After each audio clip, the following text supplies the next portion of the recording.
Hi guys! Another recipe na naman na mai-share ko sa inyo ang crispy chicken feet.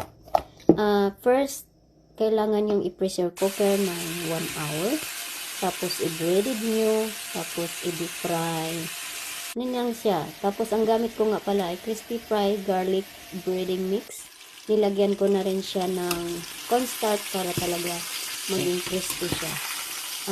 The reason ko bakit gusto ko ng ganito kasi crispy, masarap. At saka advantage na rin pag pinaray mo yan, hindi siya nagtatalsik pag may breading mix. Pag may breading. Kahit ano, flour, pwede lagyan nila ng asin, pepper, halo-halo lang, ganyan lang siya. Masarap talaga. Tapos, pwede nyo siyang i-double fry. Dinouble fry ko yan para talagang maging crispy. So, ganyan na siya. Golden brown. Tapos, sausawan. Ang sarap. Yan.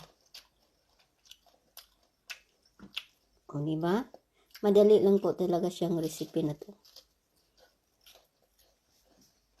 Pati bone malambot.